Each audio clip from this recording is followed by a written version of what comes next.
Hello everyone. Today I will be solving questions from chapter 11. This chapter is about continuous time Fourier transform. In this chapter,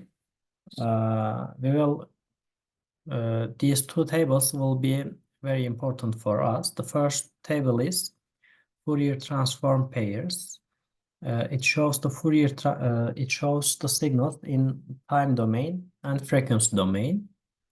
These are the common and important signals that we will use and take Fourier and inverse Fourier transforms. And the second table shows the important properties of Fourier transform. These two tables will be quite significant in this chapter, and we will consult these two tables frequently.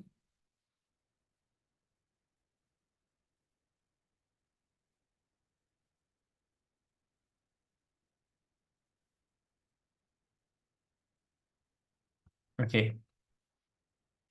In the first question, there's a reminder of an important property of Fourier transform. It states it is the delay property.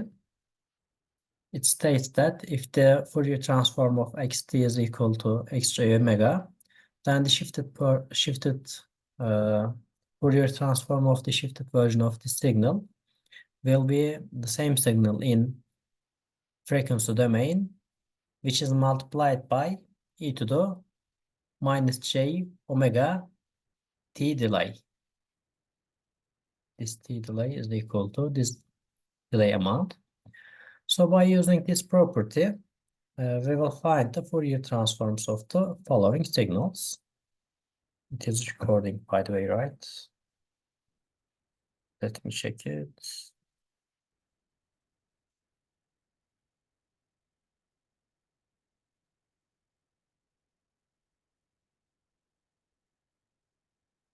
Yes, okay. Let me go back to full screen.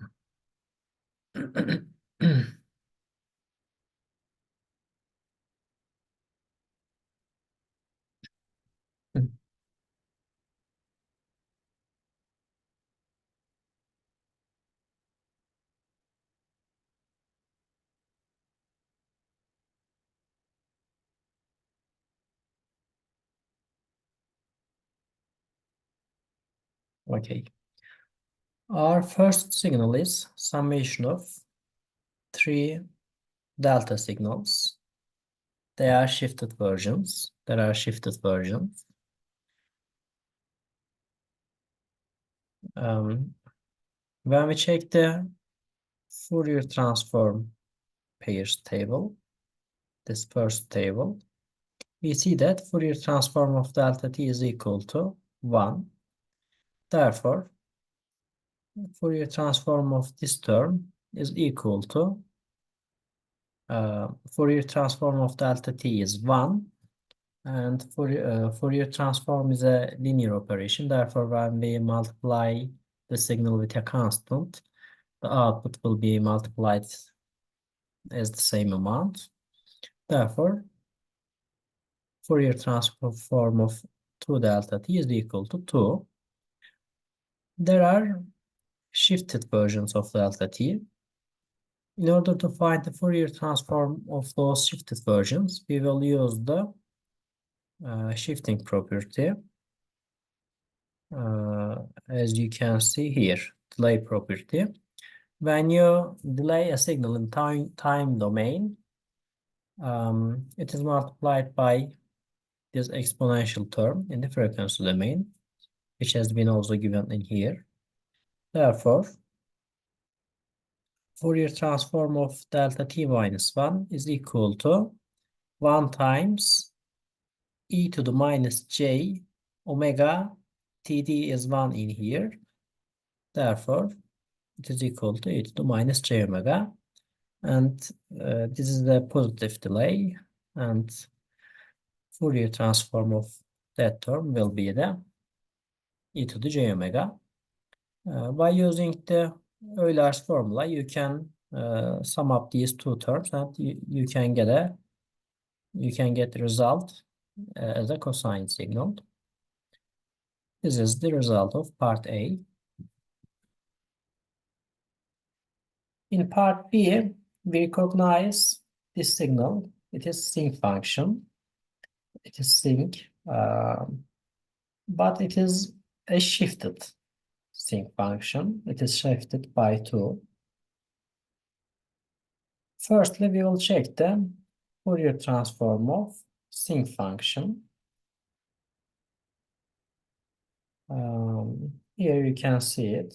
Fourier transform of sinc is the rectangular signal, and the cutoff frequency is the starting point and the ending point of this rectangle signal is the frequency of the sinc signal.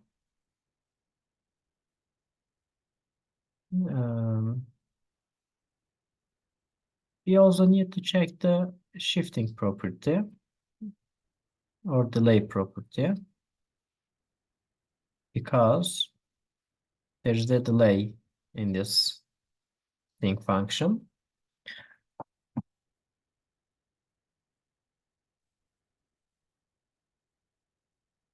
So let's initially find the Fourier transform of the sinc function without a delay. We check from the table that Fourier transform of a general sinc function is a rectangular signal. Here omega c is equal to 100 pi. Therefore, the Fourier transform of this signal is this rectangular signal. And there's a delay by 2. So delay corresponds to multiplication by the exponential with a frequency at the delay amount. In this case, the delay amount is 2. Therefore, the exponential term will be e to the minus j 2 omega.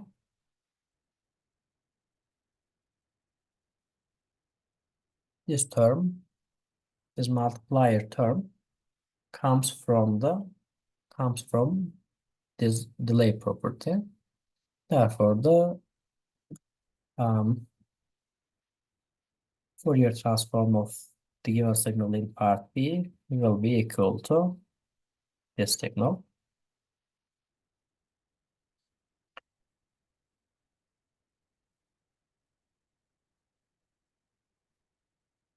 In part C, we see two signals. They have the same form.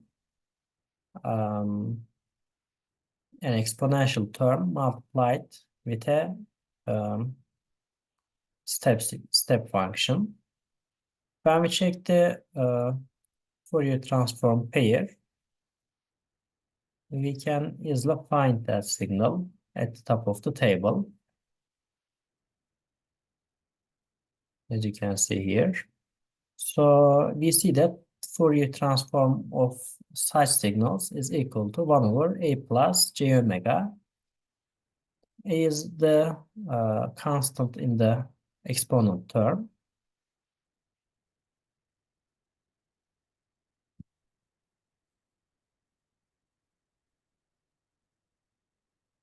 Therefore, we can easily find the Fourier transform of this term. It will be equal to 1 over j omega, where a is equal to 1.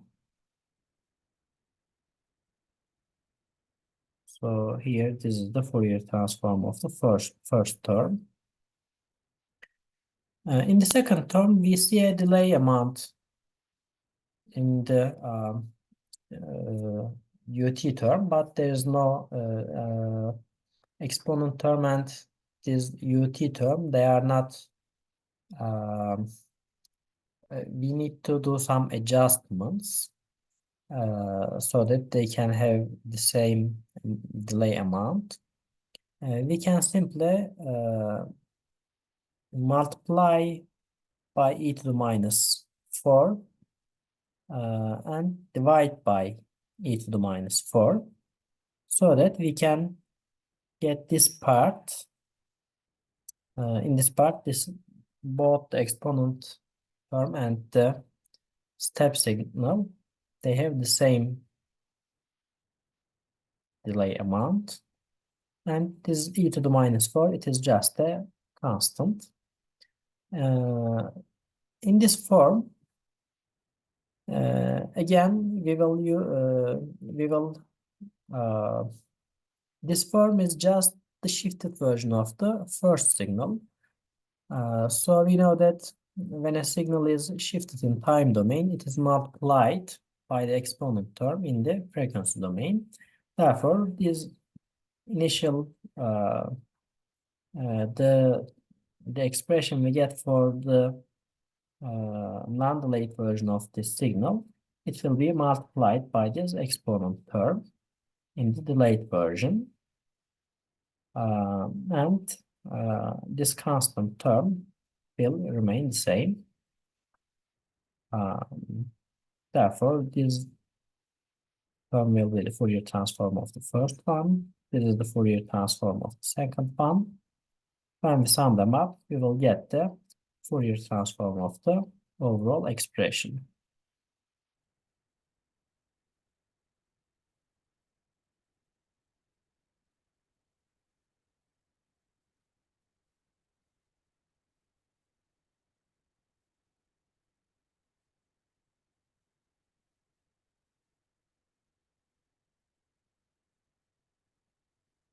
In this question, we are given the output of the Fourier transforms, and the question is asking to find the inverse Fourier transform of these signals, which are the signals in time domain. So we are familiar with this signal, but we need to do some adjustments. Initially, we will take apart this exponent term.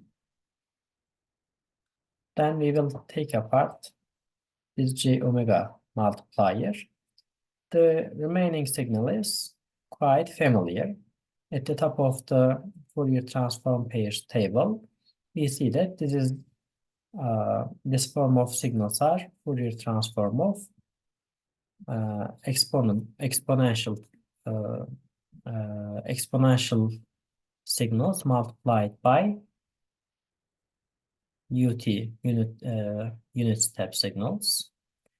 Therefore, we know that inverse Fourier transform of this part is equal to this. But our signal has an additional j omega multiplier. We know where does that j omega multiplier come from. It comes from the, as you can see here, it comes from the delay in the time domain. Therefore, when we reverse it, when we find the inverse Fourier transform, we know that this complex exponential multiplier is the result of time delay in the time domain.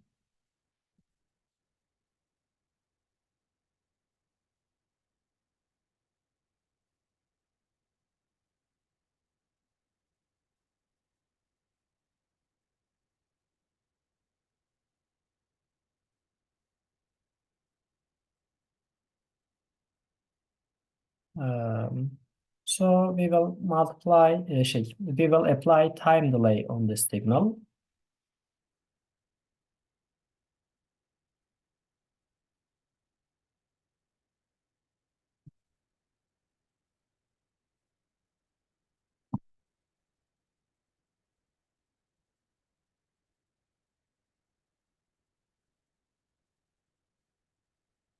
Sorry.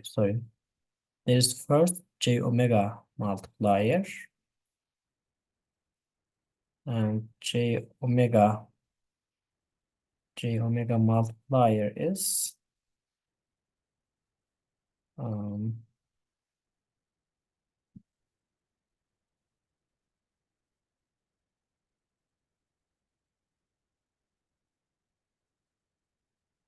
Here, it is the derivative property. We will first apply this one. When there's the j omega multiplier, it is differentiation in time domain.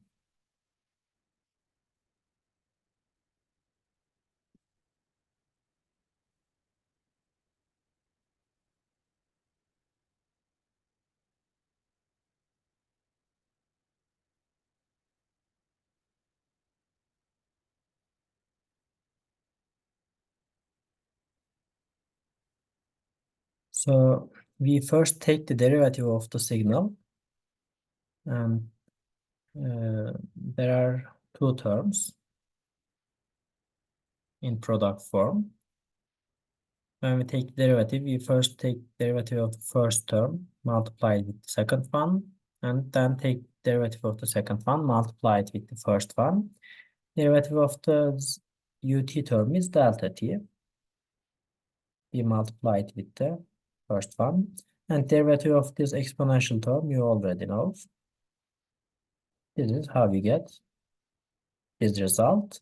Then after this, there is this exponential term, and that exponential term in frequency domain comes from the shifting in the time domain.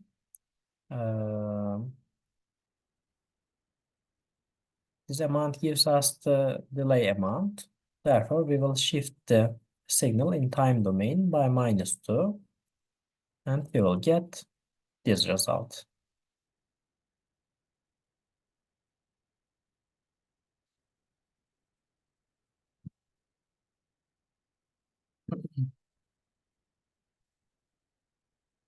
Okay, in part B, we have a cosine signal and a constant in frequency domain. We are familiar constant term in the frequency domain. Let's check the table. Constant term is the Fourier transform of delta t, but we are not familiar with cosine. However, we can convert this cosine signal to exponential terms by using inverse Euler formula.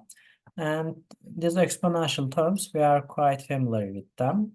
When you check it, you see that they are Fourier transform of shifted delta signals.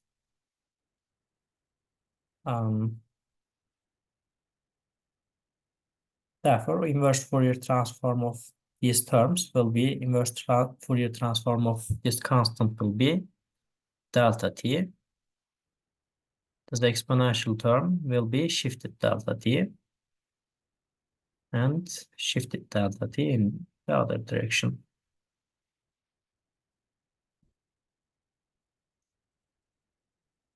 1 over 1 plus j omega. Again, we are familiar with this signal in our Fourier transform pairs table. When we check it, okay, here it is written already. We know this pair. You will see it a lot. Uh, we will just need to find what is A, and A is equal to, as you can see here, 1. Therefore, inverse Fourier transform will be e to the -1 t ut. And for the second term, A is equal to 2. Therefore, we get this result. As I stated before, since Fourier transform is a linear operation, we can Fourier transform and inverse Fourier transform. We can separately take the transforms, then sum up the results.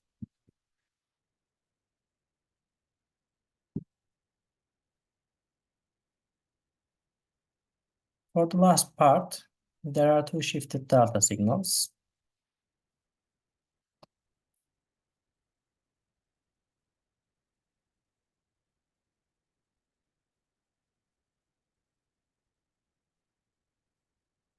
Here you see that Inverse Fourier transform of delta signal is equal to 1 over 2 pi.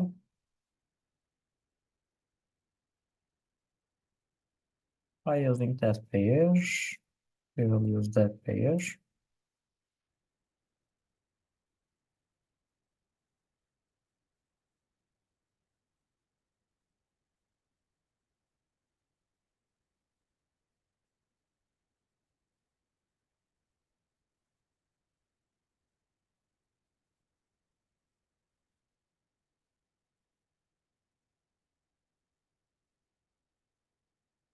But these are shifted versions.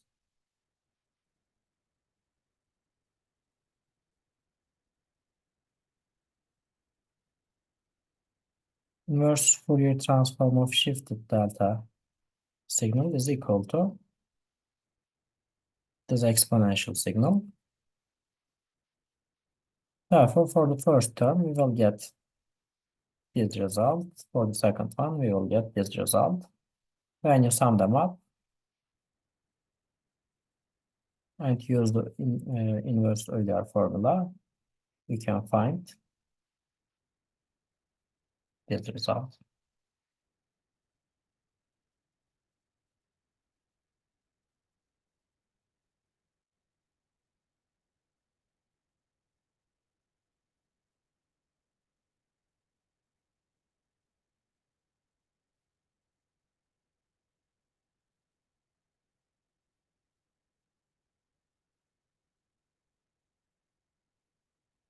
We will continue to find the Fourier transforms and inverse Fourier transforms in this question. In part A, we are given a signal in time domain. It is a rectangular signal. We will find the Fourier transform of it. We are familiar with rectangular signal. Fourier transform of a rectangular signal is sinc function. However, this rectangular signal is shifted. Therefore, we need to do some adjustments. The length of this signal is 4. Therefore, non-shifted version of this rectangular signal is equal to ut plus 2 minus ut minus 2. As we can plot like this.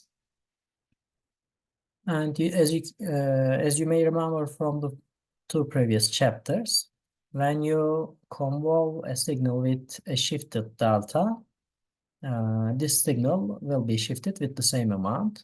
Therefore, since the given signal is shifted by 2,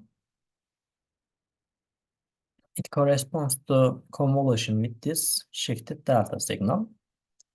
Therefore, we can write the given signal as in this form. We see convolution here. So let's check the properties table. Convolution in the time domain corresponds to multiplication in frequency domain. Therefore, we can find the Fourier transform of these terms separately, then multiply them in the frequency domain. Fourier transform of the first term is equal to this sinc function, and Fourier transform of this shifted delta signal is equal to this exponential term. Therefore, in the frequency domain, we can multiply them and we get the result. In part B, we are given the signal in the frequency domain and we will find the inverse Fourier transform.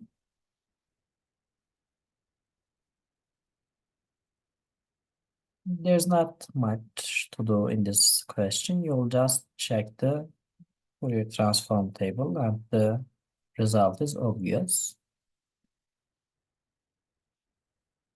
In part C, we are given this signal.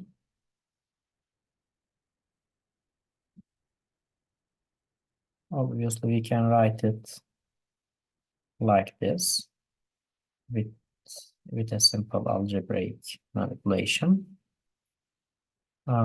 Inverse Fourier transform of a constant is delta, and we know the inverse Fourier transform of this as well. So again, you will just check the Fourier transform pairs table. That's it. In part D, again, this is a simple question. You'll just need to check the Fourier transform table. I will not go over it again. We have already been familiar with Fourier transform of side signals.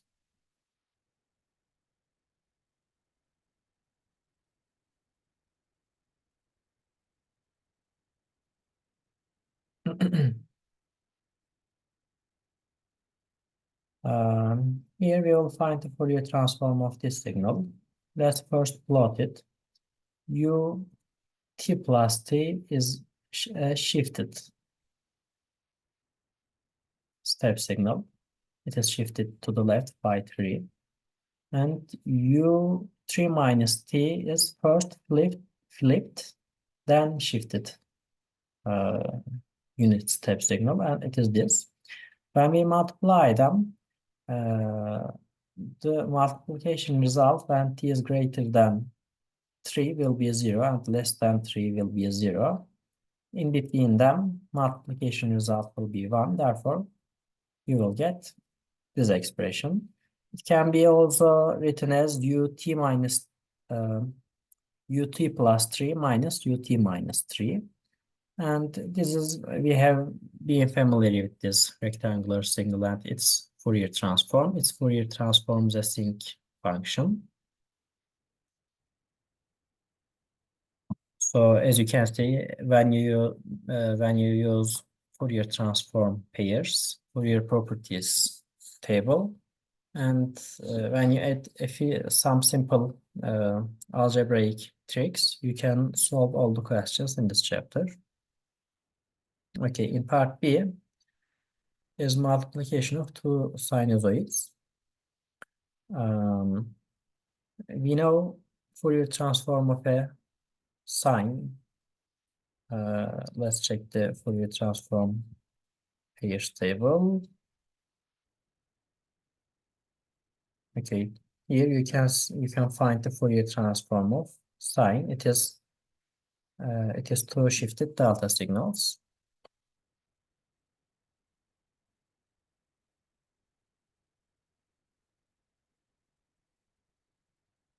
And when you check the Fourier transform property, when you check the properties table, you will see that multiplication in time domain corresponds to convolution in frequency domain. Therefore, you will find the Fourier transforms of these sinusoids separately, and results, you can see the results here. These are the Fourier transform of the signals separately. Then you will find the convolution of them. These are all shifted delta signals, and convolution with a shifted delta signals simply shifts the given input. So when you when you convolve with this signal, you will shift the given signal by 4. When you shift it by 4, you will get delta omega minus 46 pi. And you can, other multiplications are the same. You can do the same shifting operation. As a result, you will get this one.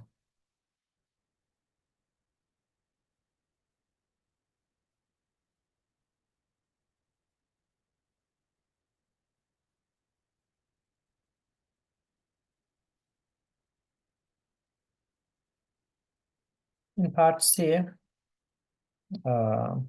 this is sinc. This is normal sinusoid. Fourier, again, there is the multiplication, so we will use the convolution or multiplication property. But initially, we will find the Fourier transform separately. Fourier transform of the sinc is rectangular, and Fourier transform of the sine is this two delta signals. We will convolve it. Convolution with delta signal is just shifting in time.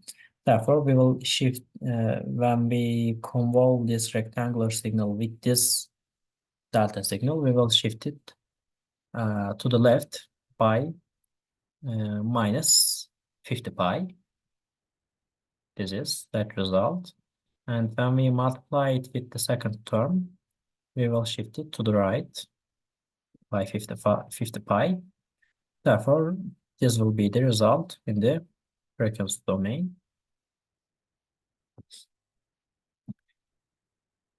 In part D, we will find the inverse Fourier transform. So in the frequency domain, the given signal is multiplication of sinc signal. We will first find the inverse Fourier transform of a sinc, which is this rectangular. And by using the convolution or multiplication property, we will convolve them in time domain. And convolution of two rectangular signals, when you study it, you will see that you will get this rectangular signal. So how you do the convolution? Remember, you first flip one of the signals, take it to the minus infinity, and step by step you move it to the right, and you will find the summation of multiplication of the overlaying sections.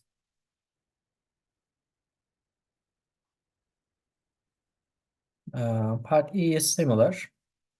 Again, there is multiplication in frequency domain. You will find the inverse Fourier transform of cosine, which is equal to this one, and you will convolve it with itself. So convolution with delta S signal, it is just time shifting.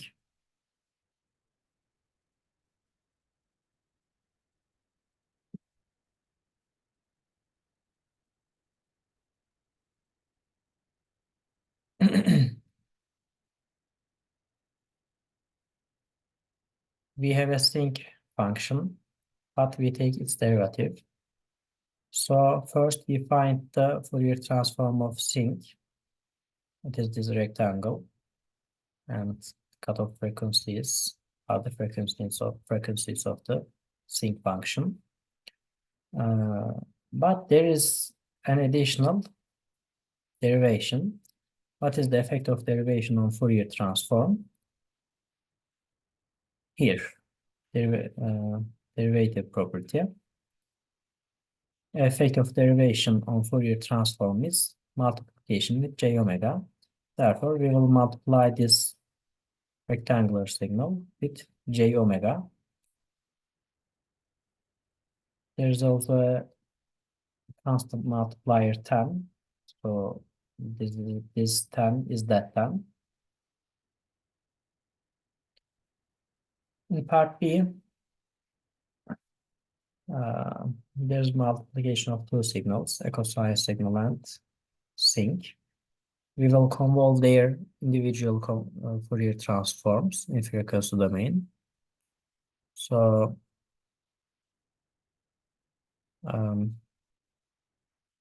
Fourier transform of this signal is this rectangular signal at the cutoff frequency is plus 400 minus 400. Fourier transform of this cosine signal, you can check the table.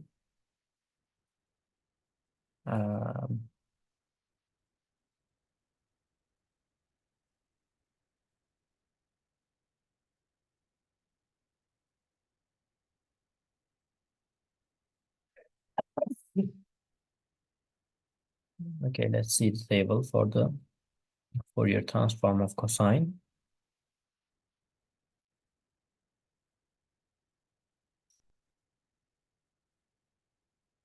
Here, Fourier transform of cosine signal is shifted delta signals. So we will convolve this rectangular signal with the shifted delta signals, and we know that convolution with shifted delta signals shifts the given input. So we will simply shift the given rectangular signals. In part C, we have a periodic impulse train. We will take the Fourier transform of it. Actually, this is the simplest one in this question because when you check the pairs table, you can directly see the result.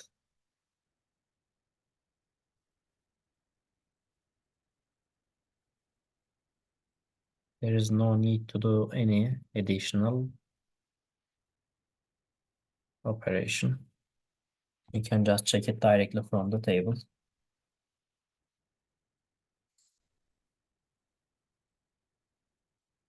We will find the inverse Fourier transforms. Here you see an exponential term. You will directly remember that exponential term comes from time shifting. Therefore, we will put it aside. The remaining signal, okay, we are familiar with it. We know that its Fourier transform is e to the minus 2t ut. For this exponential term, we will use the shifting property. And we know that since this term is 3, it corresponds to time shifting by 3 in time domain.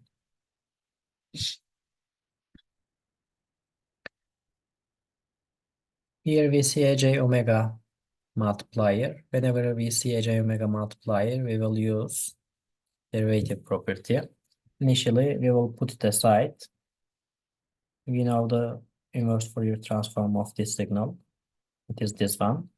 Then we will use the derivative property. J omega comes from the derivative. So what is derivative of this signal? Derivative of the ut is delta t.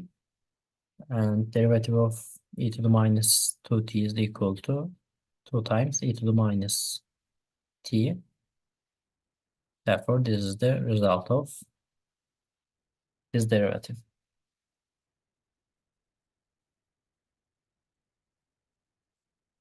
In part C, there is both j omega multiplier and exponential multiplier.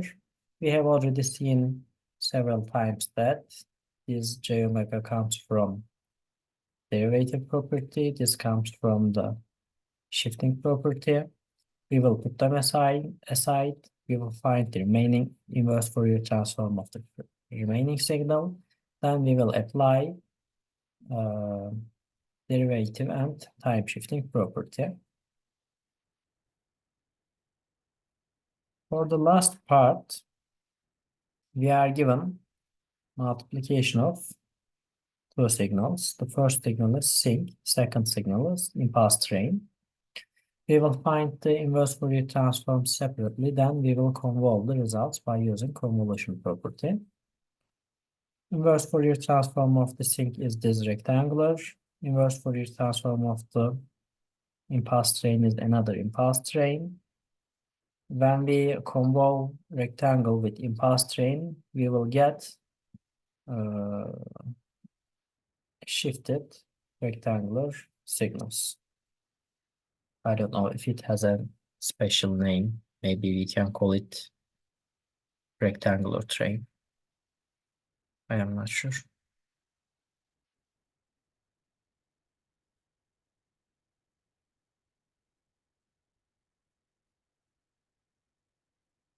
Yeah, I think this will be the last question.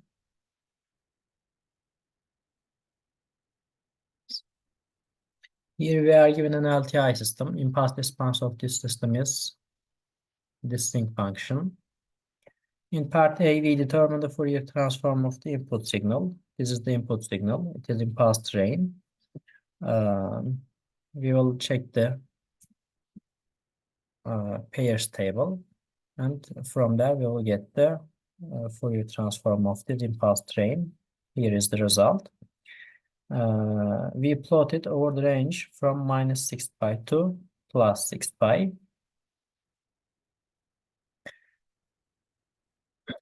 For different integer values of k, this delta signal will be at omega is equal to 2 pi, 4 pi, 6 pi, and so on.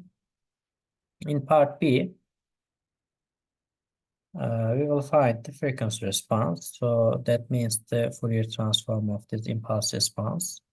It's the Fourier transform of this rectangular signal, since the frequency is given as omega cutoff. The limits of this rectangular signal will be like this. And cutoff frequency is given by 5 pi. Therefore, these cutoff frequencies will be 5 pi. By using the plot in part B, determine yt. So, for an LTI system, in order to find the output, we can do two things. Initially, the first thing is that we can convolve the given input with the impulse response in time domain, or we can multiply the frequency Fourier transform of the input and Fourier transform of the uh, impulse response. So we can multiply them in the frequency domain. Uh, we have already found the Fourier transforms of the signals in frequency domain, so we can simply multiply them. Uh, the frequency response is this rectangular signal. It is equal to 4 between minus pi and plus pi. So out of minus pi and plus pi, minus 5 pi and plus 5 pi interval, out of it, the multiplication will be 0. And inside that interval, the multiplication will be 4 times 2 pi times delta. So this will be the multiplication and the output in frequency domain. We need to find the output in the time domain. Therefore, we will take the inverse Fourier transform.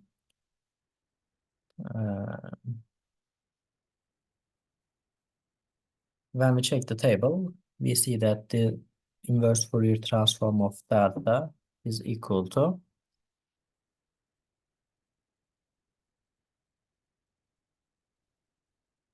actually uh,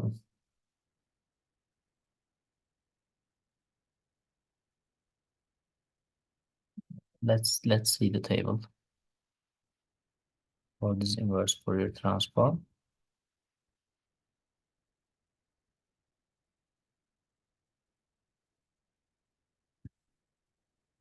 Okay, inverse Fourier transform of delta shifted delta is equal to this exponential function. Therefore, inverse Fourier transform of there is a 1 over 2 pi multiplier. So 1 over 2 pi times 8 pi times 1, since there is no delay. Fourier transform of this term is 4. Inverse Fourier transform. Inverse Fourier transform is of this term is equal to this one and so on. When you use the Euler's formula, you will get this result in the time domain. What is the last question? How would you choose cutoff frequency so that the output is constant? Constant output means zero frequency. Therefore, our cutoff frequency should be such that we only get this this component of the signal in the zero frequency. Therefore, the cutoff frequency should be less than 2 pi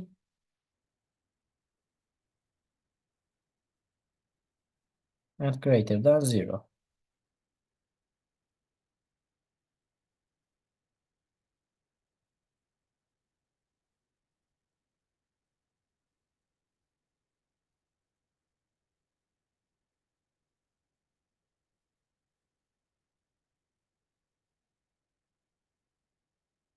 So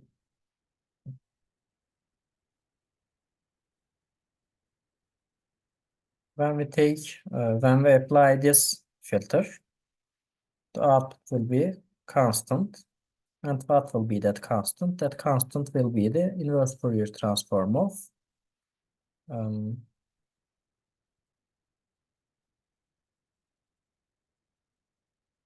this term, which is equal to 4. Okay, that is it for this recitation. I wish you good luck in your final exam.